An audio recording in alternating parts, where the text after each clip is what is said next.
certeza de coisas que se esperam, a convicção de fatos que se não veem, pois pela fé os antigos obtiveram o bom testemunho.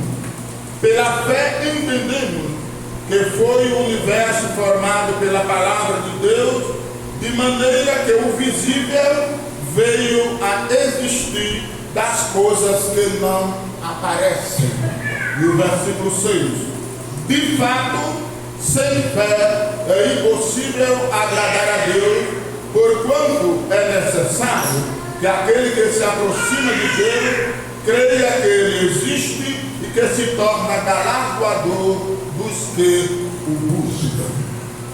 É conhecido da Igreja do Senhor essa passagem bíblica, de modo que o escritor aos Hebreus ele conceitua de uma forma bastante complexa.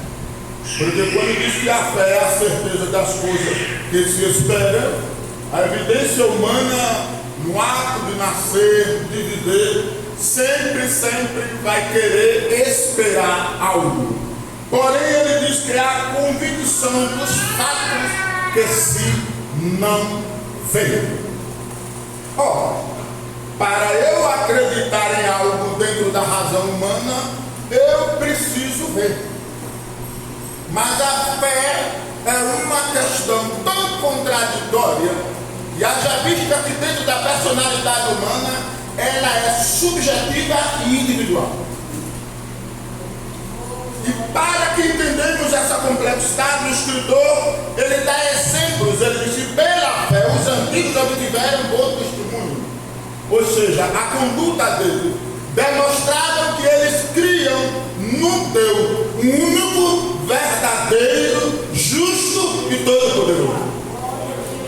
Mas essa evidência do nascimento da fé, ela é gerada pelo ato de ouvir a palavra de Deus. Bem descrito em Romanos 10, de capítulo 10 e o verso 17. Observe que o nascimento da fé é só pelo ato cabal de ação humana. O verbo é ouvir.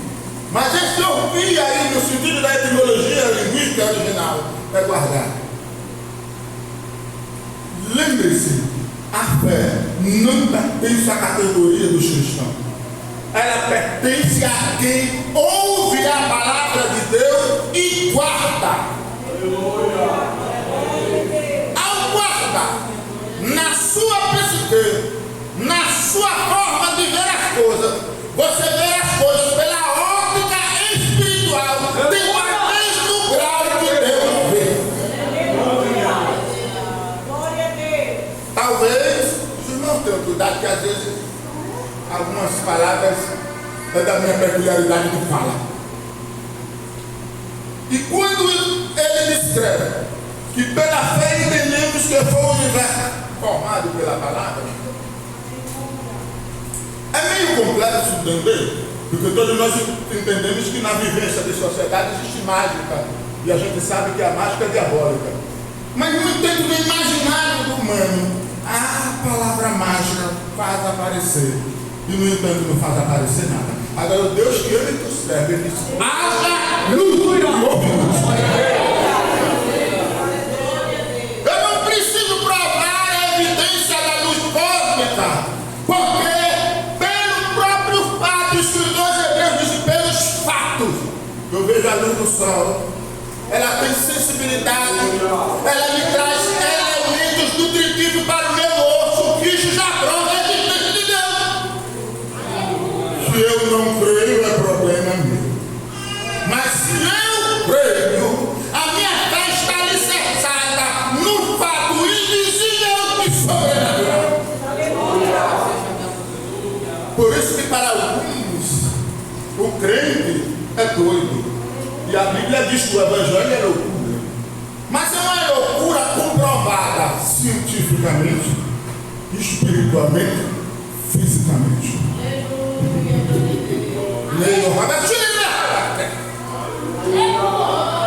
É necessário que tenha uma fé para a condição de vida moral e espiritual. Porque a minha fé prova para mim que eu sou criatura de Deus. E talvez pode provar para você que você não seja criatura de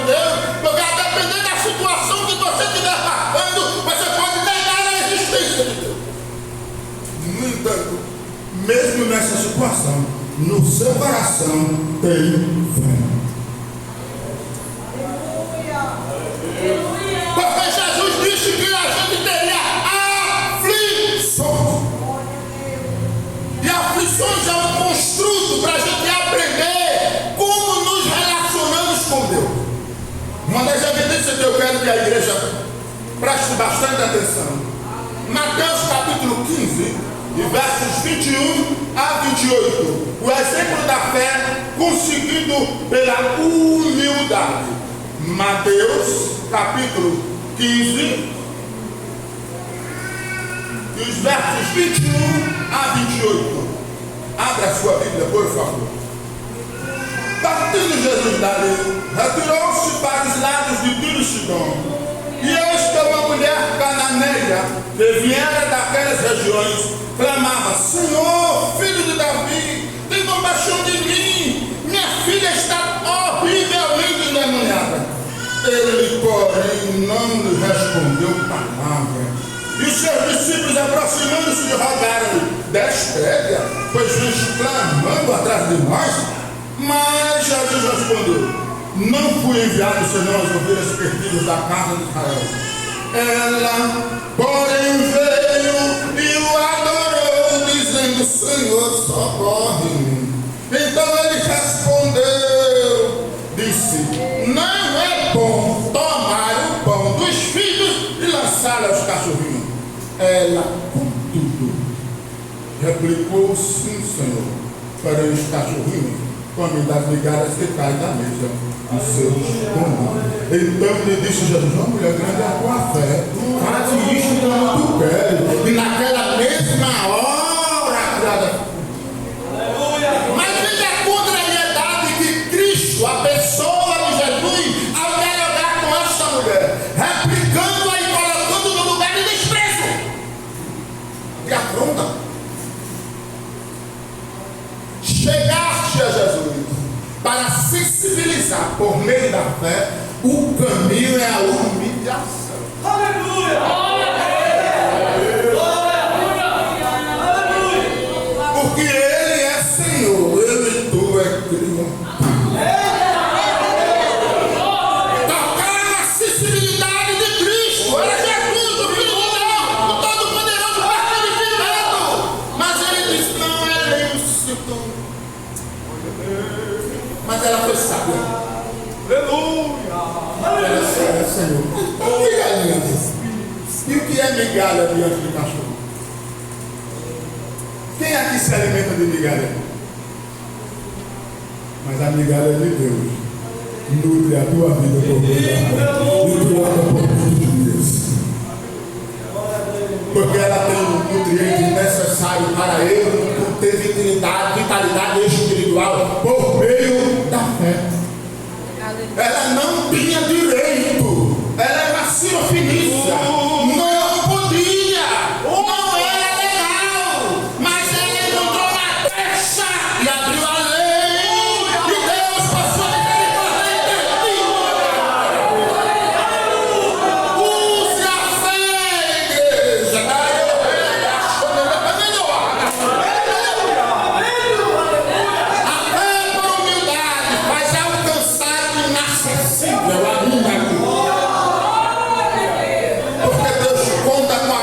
Tem um espírito contrito de entender que a humildade traz para perto de si a personalidade de Deus dentro da tua.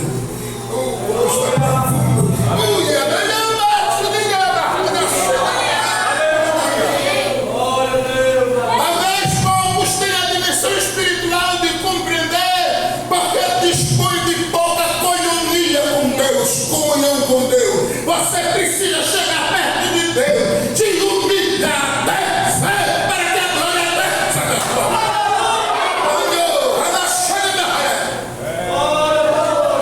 Foi assim que uma cirofinícia.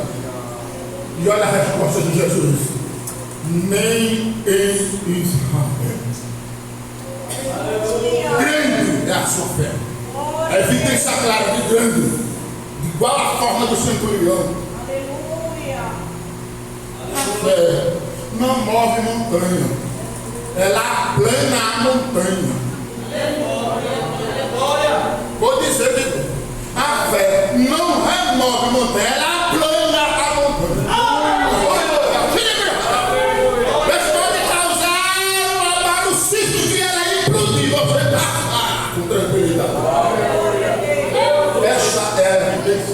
um exemplo simples e claro, mas eu quero compartilhar outro exemplo de uma fé por um motivo racional, a fé na insistência pela contrariedade.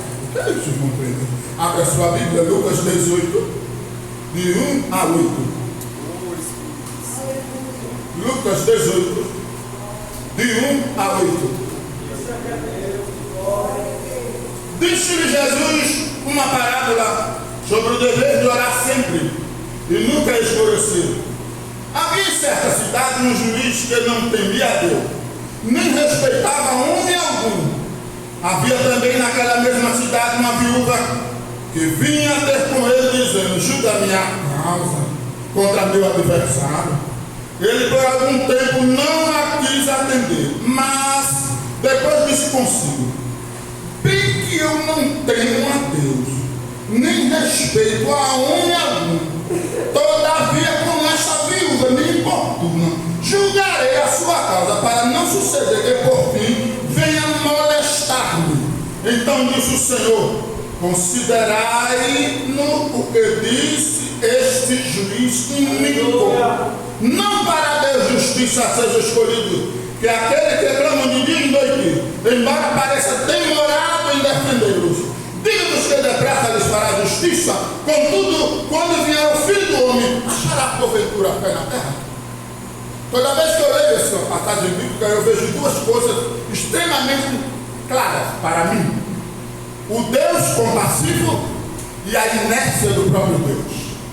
Porque a parábola é uma figura de linguagem usada, e era um método pedagógico que Jesus procurava para ensinar os judeus, para ficar mais clarificado na consciência da mensagem, aquilo que ele queria transmitir. No entanto, olha a parábola que Jesus utiliza: um juiz iníquo.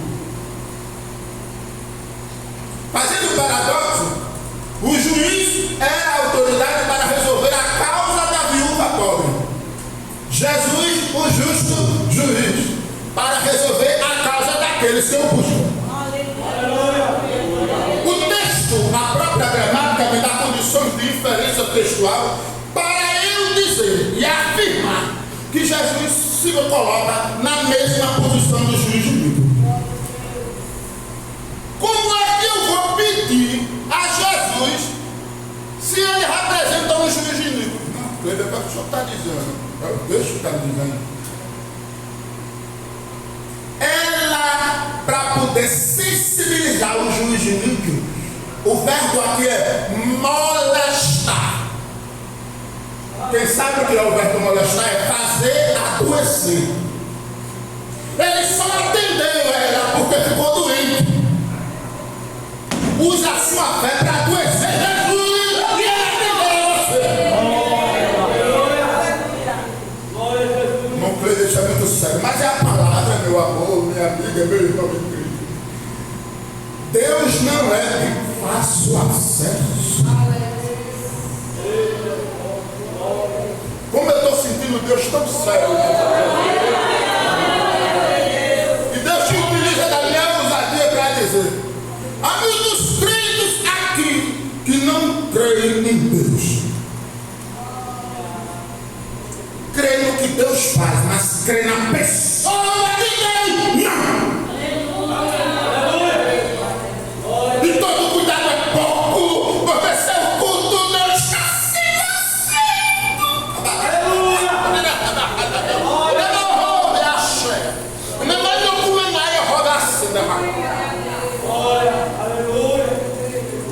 A mulher era uma viúva, precisava do seu direito, precisava do seu atendimento. Você tem noção?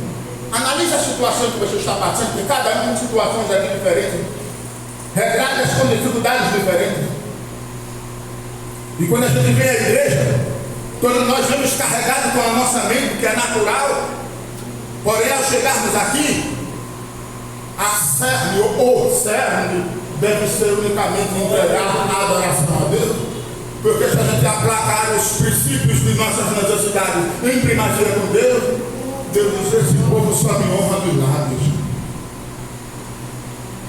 Mas irmão Kleber, eu vim passar essa semana toda esperando uma mensagem tão boa. Essa eu sei que você vem pregar.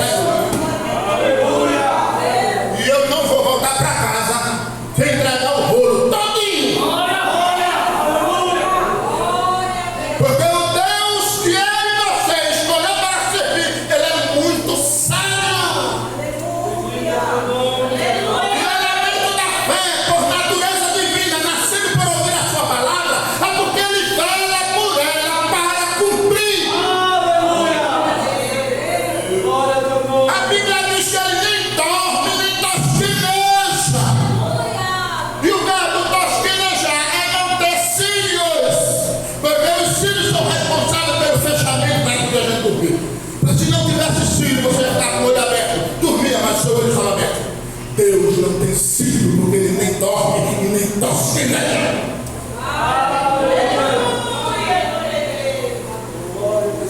Meu onde eu achava? Depois vai dar chuva, ele é camaio.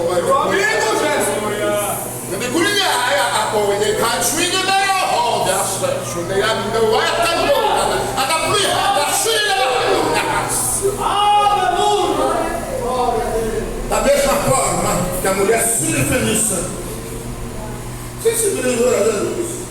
Essa mulher não se sensibilizar, mas era a resposta de Jesus compara por ele ser compassivo.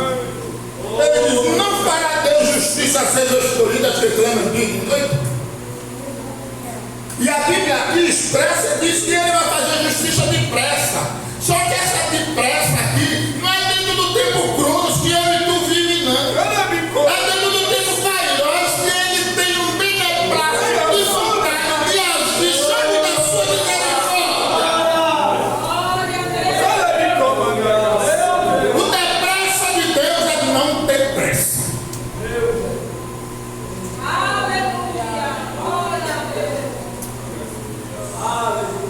A dose de fé que devemos ter em Deus não é pelo que Ele faz, é pelo que Ele é. E para entendermos quem Ele é necessário nós estar aproximados dele sempre. Porque hoje tu pode estar empregado, amanhã tu pode estar desempregado. Hoje tu está com saúde, amanhã tu pode estar sem saúde. E a vida do humano,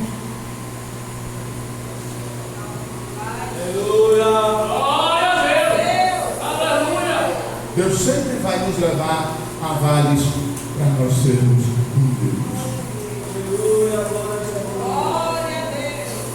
Deus sempre vai levar-nos a vale para nós sermos humildes.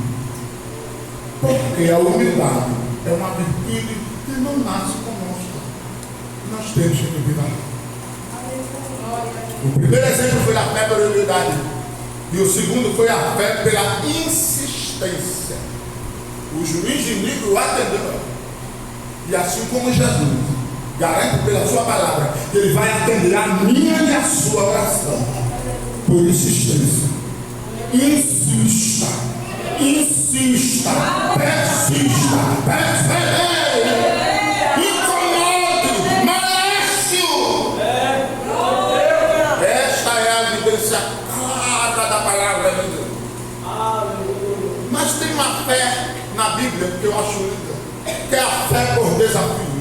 Abra a sua Bíblia no livro do profeta Daniel, no capítulo 3. Daniel, capítulo 3.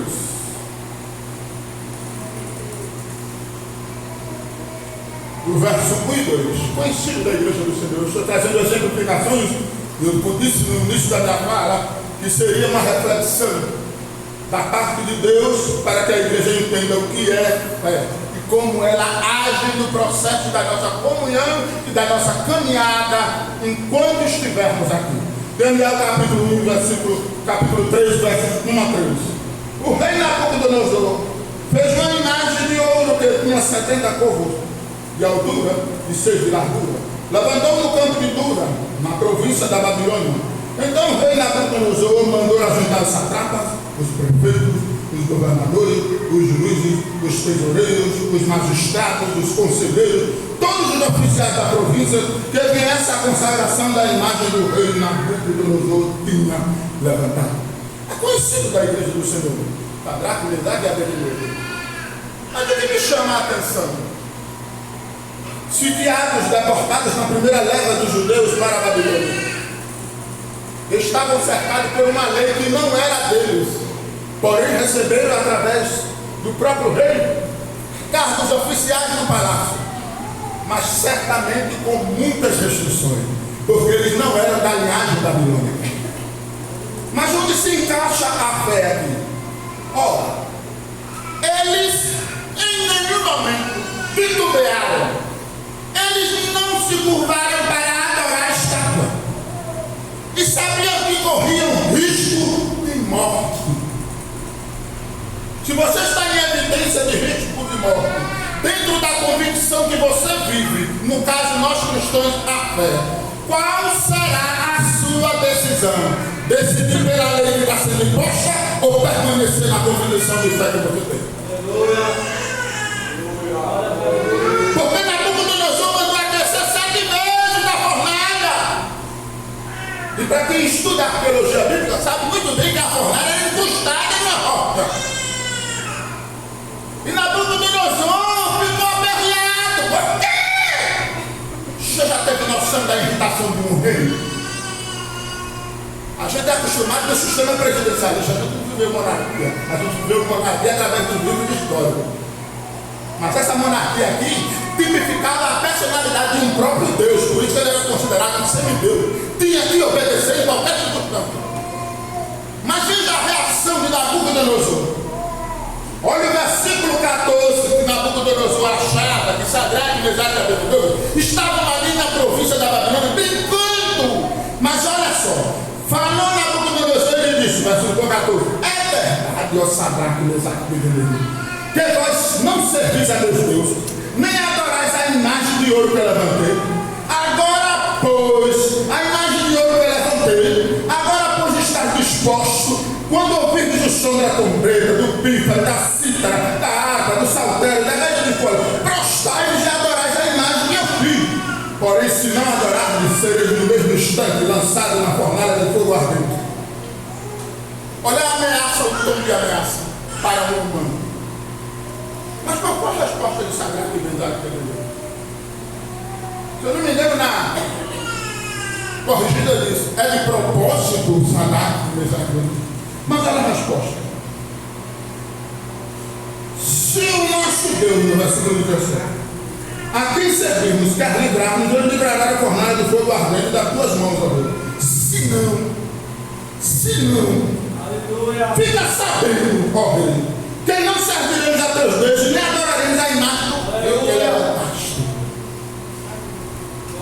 A fé gerada na nossa convicção de crer em Jesus. Se chegar uma fornalha da sua vida, decida por Jesus, não decida pelo ouro que lhe oferta. Aleluia! Porque é da natureza nossa.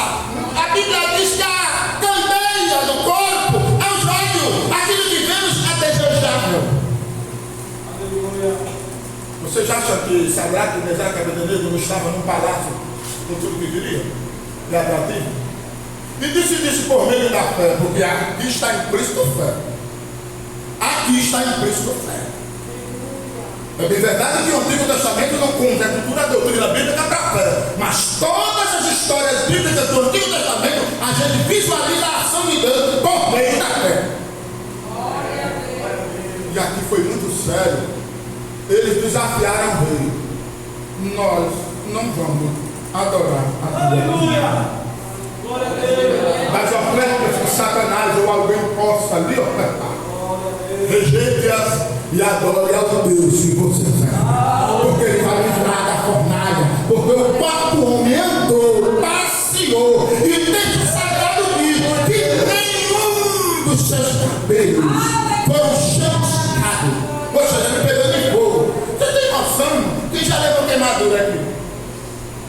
Em primeiro grau e em segundo. E de terceiro, não importa o ardor da fornalha, o Deus a quem tu ferve por meio da fé está com você. Sempre. Aleluia! E para nós encerrarmos a nossa reflexão,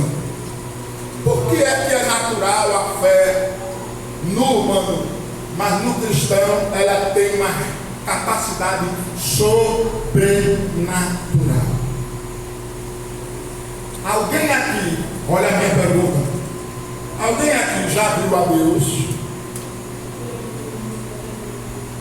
Não. Se viu, eu não creio. Eu estou falando Deus personificado.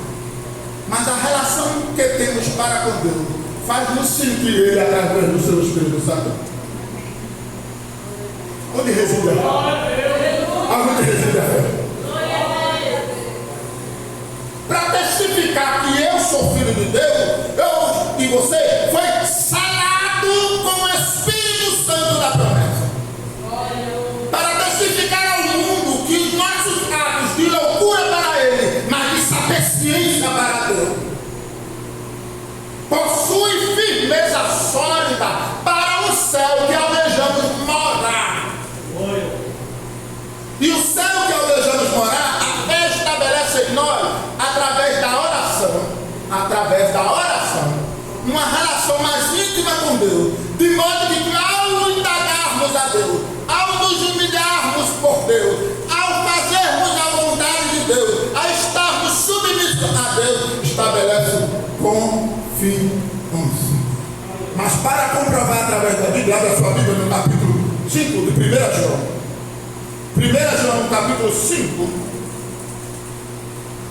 e o versículo 14 e 13 e 15 que diz, primeira epístola de João, que diz: e esta é a confiança que temos para com Ele, que se pedirmos alguma coisa segundo a sua vontade, Ele nos ouve.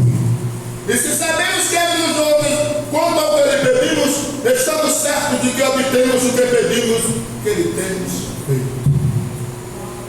É uma garantia muito séria de fé, porque a gente está tão acostumado a ouvir na igreja esses versículos, e às vezes em casa. E nós estamos vivendo nos dias atuais de uma forma onde há uma escassez de vermos de forma clara a ação de Deus. Pela falta de fé nossa. Pela falta de fé nossa. O Senhor, nesta noite, através da sua palavra, convida a igreja e a todos que aqui chegarem. Use a sua fé dentro dos exemplos que aqui foram alicerçados e demonstrados, para que as soluções dos nossos problemas a tempo hábil e necessário na vossa vida sejam praticadas. Porque o Deus a quem servimos, ouvimos sempre, Ele quer abençoar, porque Ele é abençoador. Mas existe um processo que Ele vai incrustar a nossa personalidade, seja fazendo molestar, seja através da humildade, seja por um desafio de não almejar o mundo sem a Deus, e seja pelo momento da oração onde se estabelece a confiança. É esta mensagem que o Senhor propôs no meu coração para você.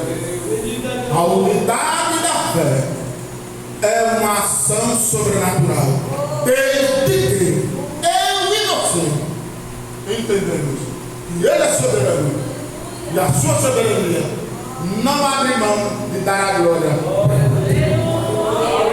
Não abre mão de dar a glória de Deus em Cristo.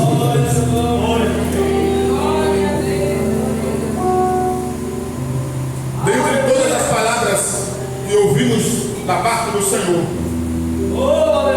aqueles que ouvem a palavra de Deus, aqueles que escutam do amor de Deus demonstrado através da morte de Jesus no Calvário, e que todo cristão professa, glorifica. Se alguém no recinto entendeu a mensagem através da simplicidade do Espírito, eu pergunto: há alguém nesta noite que queira aceitar Jesus como seu Salvador? Há alguém que deseja?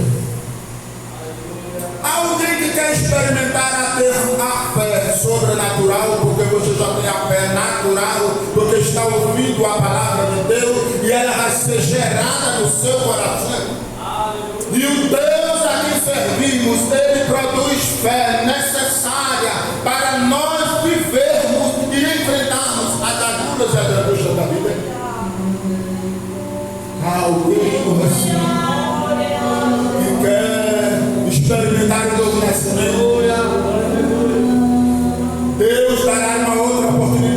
se alguém tiver, querido presbítero, ele vai endossar.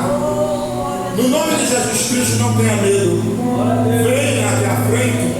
Ou então aí mesmo no seu local, que estiver sentado, e queira aceitar Jesus como o único e suficiente Salvador da sua alma, que pode lhe garantir vitória na sua saúde, que pode lhe garantir vitória no seu seio familiar. É o Cristo ressurreto, verdadeiro, que presente está nesse recinto, que pode trazer solução ao seu problema através da fé. Para o reino do recinto, para o reino do recinto, que Deus já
criados para adorar a Deus, para glorificar o seu santo nome. É por isso que nós existimos. A nossa existência aqui nessa terra é para adorar a Deus.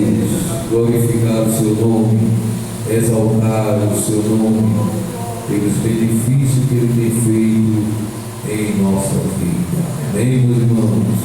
Quem está feliz com Jesus, diga amém. Amém. Graças a Deus, irmão. Não tem alguém para Jesus nessa noite. Deus continue abençoando a todos, visitantes, servo do Senhor.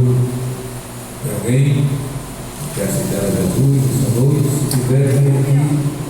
Eu vou fazer a oração com vocês. Não tem.